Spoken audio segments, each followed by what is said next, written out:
Assalamualaikum warahmatullahi wabarakatuh. Kepada Bu Ririn, selamat datang di presentasi kami. Kami dari kelompok 8 akan mempresentasikan hasil diskusi kami mengenai badan usaha di Indonesia. Baik, di sini saya akan mengenalkan anggota saya, yaitu yang pertama ada Abdul Razak Arafi dengan NIM 394, yang kedua ada Muhammad Haryanto dengan NIM 395, yang ketiga ada saya, Aida Zulia Nabila dengan NIM 412. Yang keempat ada Rizka Agustia dengan NIM 4. Lalu yang kelima, yang terakhir ada Nadia Afifa dengan NIM 415. Baik, kali ini dalam presentasi kami akan menjelaskan mengenai pengertian badan usaha, lalu ada jenis-jenis badan usaha, ada koperasi, ya, ada juga yayasan, dilanjutkan dengan CV, dan yang terakhir ada PT. Baik, yang pertama, badan usaha itu apa sih? Jadi pengertian badan usaha adalah kesatuan yuridis dan ekonomis dari faktor-faktor produksi yang bertujuan untuk mencari laba atau memberikan layanan kepada masyarakat. Disebut kesatuan yuridis karena badan usaha umumnya berbadan hukum. Nah, disebut juga dengan kesatuan ekonomis karena faktor-faktor produksi badan usaha terdiri atas sumber daya alam, modal, dan tenaga kerja. Yang dikombinasikan untuk mendapat laba atau memberi layanan kepada masyarakat. Badan usaha yang bertujuan untuk mencari laba pada umumnya dimiliki oleh pihak swasta. Seperti contohnya ada PT Astra, ada PT Indofood, dan juga ada PT Unilever.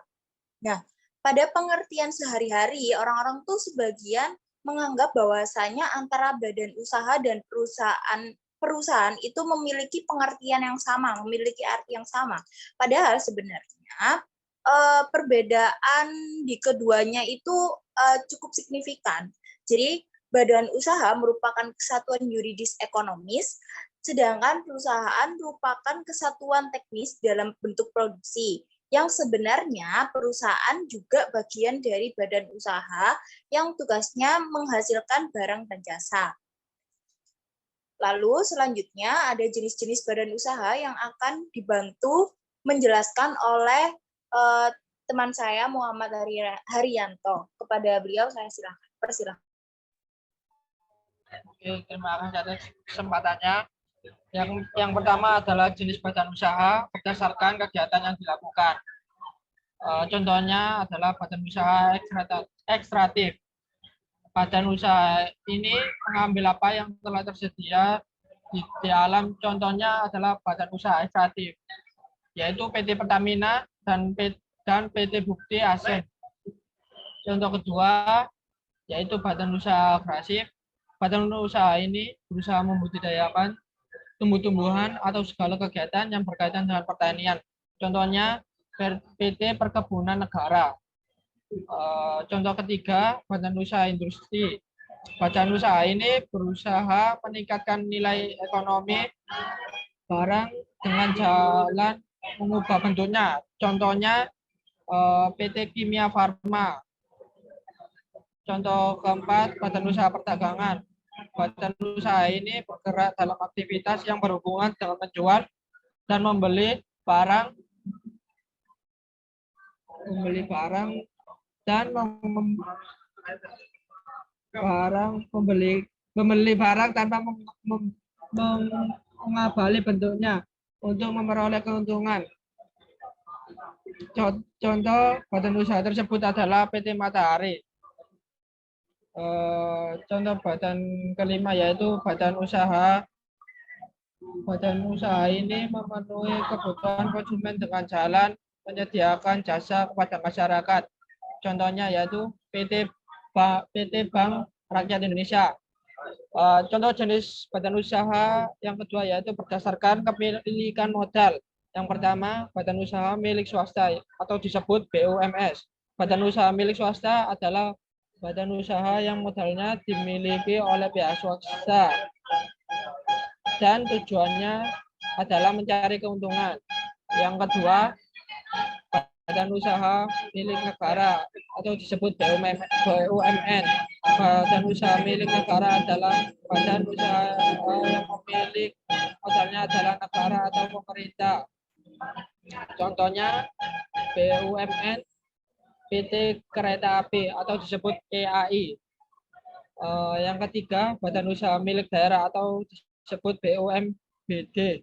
Badan usaha milik daerah adalah badan usaha yang dimiliki oleh pemerintah daerah. Contohnya Bank Pembangunan Daerah atau disebut BPR. Yang keempat, badan usaha campuran. Badan usaha campuran adalah badan usaha yang modalnya sebagian dimiliki swasta dan sebagian lagi dimiliki oleh pemerintah. Contohnya badan usaha campur atau PT Pembangunan Jaya yang modalnya dimiliki oleh Pemda DKI Jakarta dan pihak swasta. Jenis ketiga yaitu perusahaan penanaman modal dalam negeri adalah perusahaan yang modalnya dimiliki oleh rakyat negara itu sendiri. Yang kedua, perusahaan penanaman modal asing, yaitu perusahaan penanaman modal asing adalah perusahaan yang dimiliki oleh komunitas asing yang beroperasi di negara tersebut. Selanjutnya adalah koperasi. Koperasi merupakan suatu kumpulan dari orang-orang yang mempunyai tujuan atau kepentingan bersama. Jadi merupakan bentukan dari sekelompok orang yang memiliki tujuan bersama. Kelompok orang inilah yang akan menjadi anggota koperasi yang didirikannya. Tujuan koperasi yaitu memajukan kesejahteraan anggota khususnya dan masyarakat pada umumnya, serta ikut membangun perekonomian nasional dalam rangka mewujudkan masyarakat yang adil dan makmur. Yang ketiga, fungsi koperasi. Pertama, membangun dan mengembangkan potensi dan kemampuan ekonomi negara. Yang ketiga, khususnya dan masyarakat pada umumnya untuk meningkatkan kesejahteraan mereka. Yang ketiga, berperan serta aktif mempertinggi taraf hidup anggota dan masyarakat. Yang keempat, prinsip koperasi. Keanggotaan koperasi bersifat sukarela dan terbuka. Kedua, pengawasan oleh anggota diselenggarakan secara demokratis. Yang ketiga, anggota berpartisipasi aktif dalam kegiatan ekonomi koperasi. Oke, selanjutnya akan dilanjutkan oleh teman saya.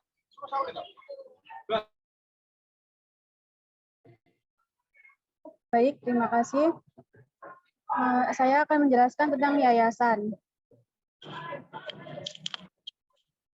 Yayasan adalah sebuah badan hukum yang tersusun dari kekayaan, baik harta maupun lainnya yang dipisahkan dan bertujuan untuk dapat mencapai sebuah tujuan tertentu dalam beberapa bidang, seperti bidang sosial, bidang kemanusiaan, dan bidang keagamaan yang tidak memiliki anggota.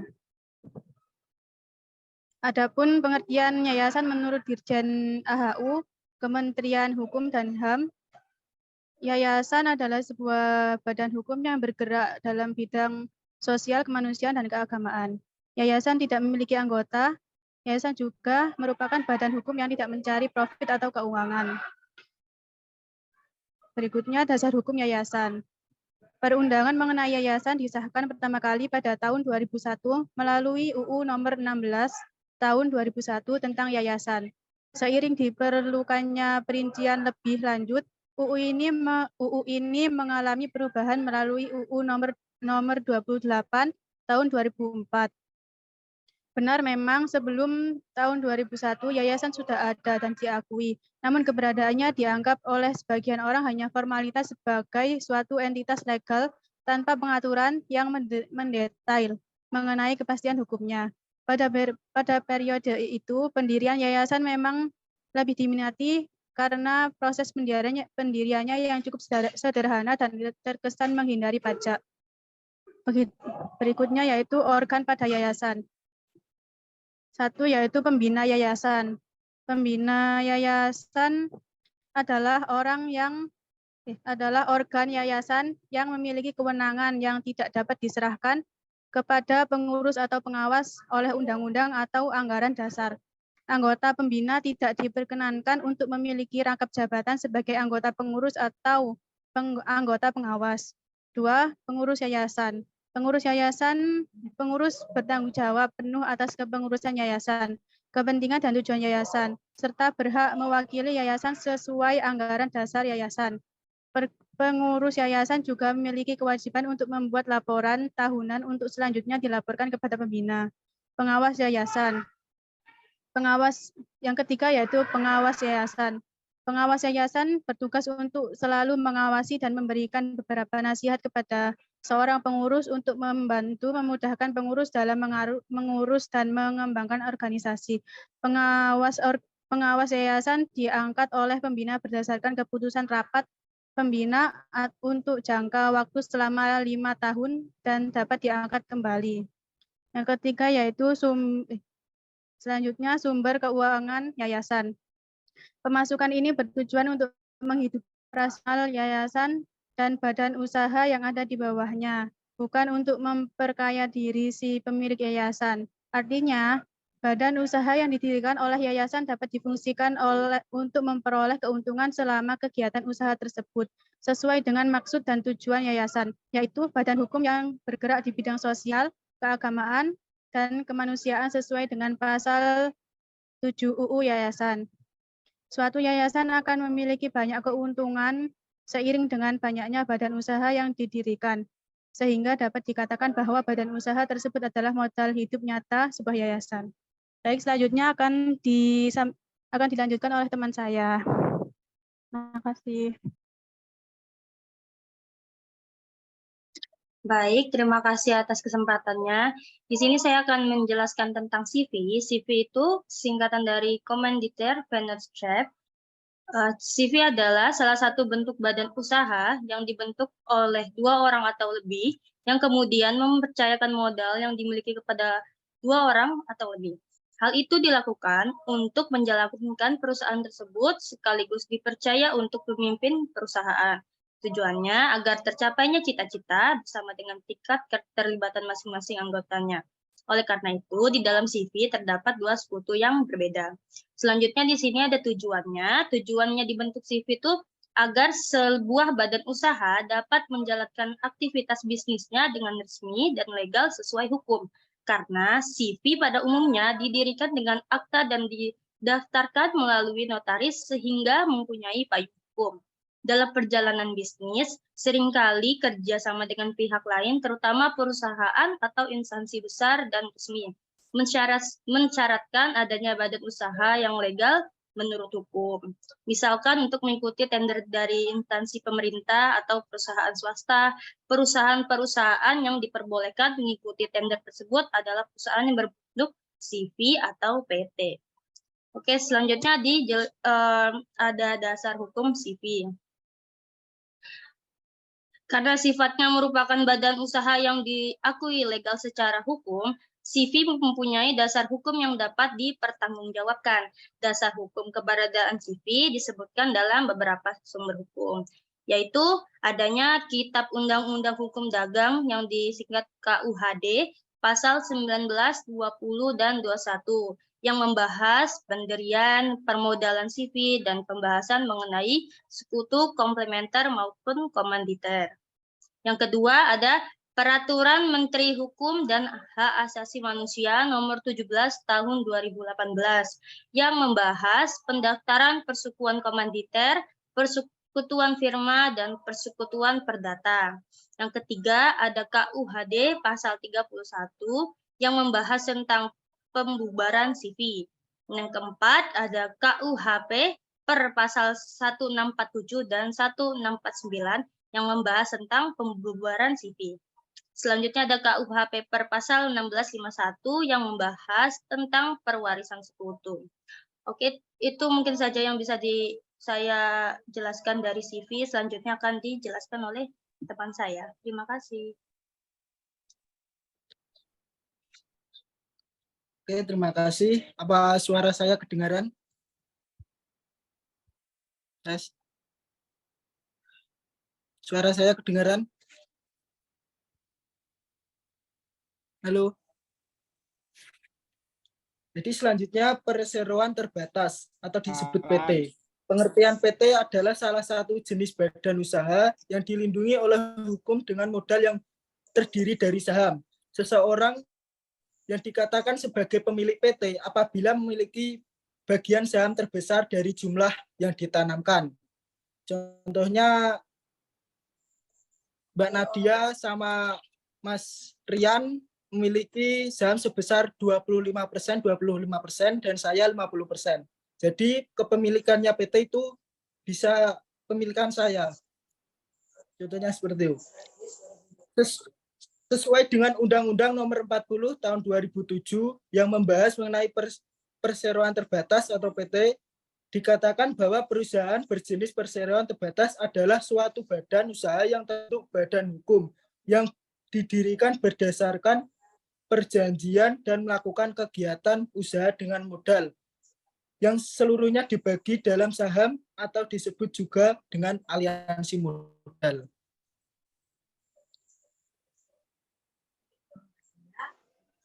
Yang selanjutnya modal perseroan terbatas. Modelnya ya.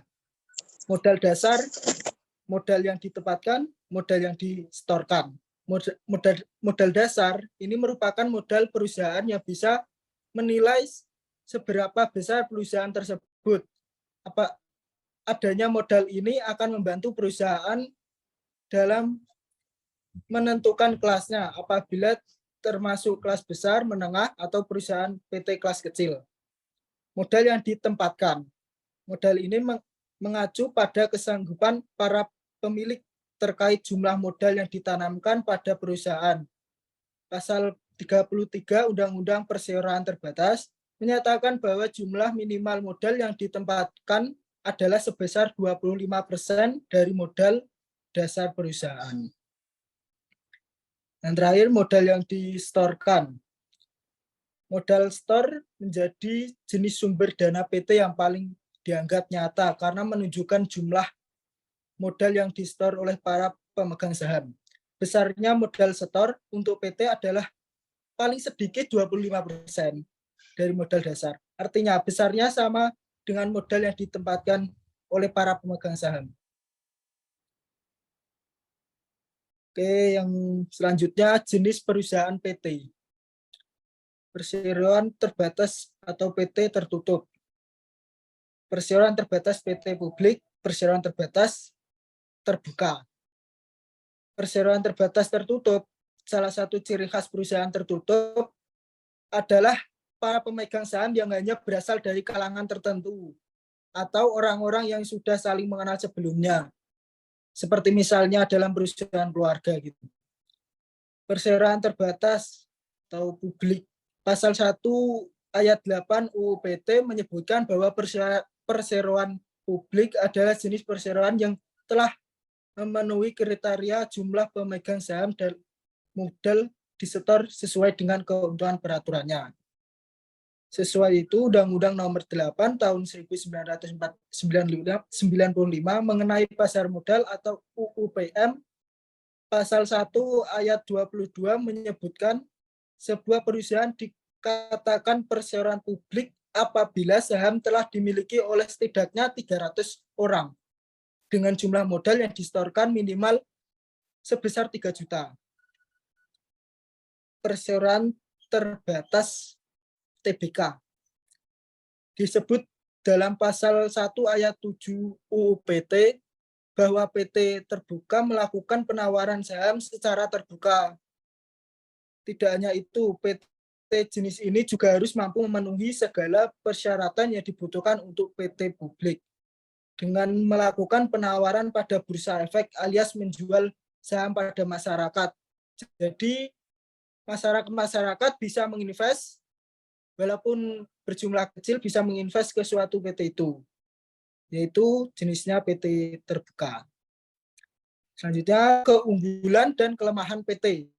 Keunggulan PT, bentuk badan hukum membuat PT terjamin eksistensinya meskipun terjadi pergantian kepemilikan. mudah mendapatkan sumber dana sehingga turut memudahkan untuk melebarkan sayap perusahaan. Perpindahan saham dari pemilik sebelumnya ke pemilik baru bisa dilakukan lebih mudah. Kelemahannya butuh dana yang besar untuk mendirikannya. Dan proses pendiriannya cenderung rumit. Ya karena PT kan cenderung besar ya. Terkadang transparan tidak terjadi. Terlebih yang berkaitan dengan angka profit. Jadi PT itu sulit untuk diketahui profitnya atau ya profitnya itu. Oke, sekian dari saya.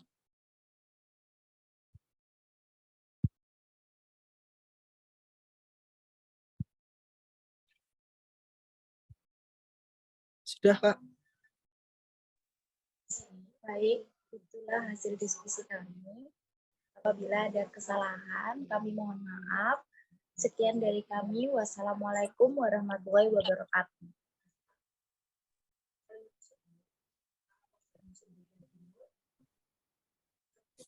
Sudah.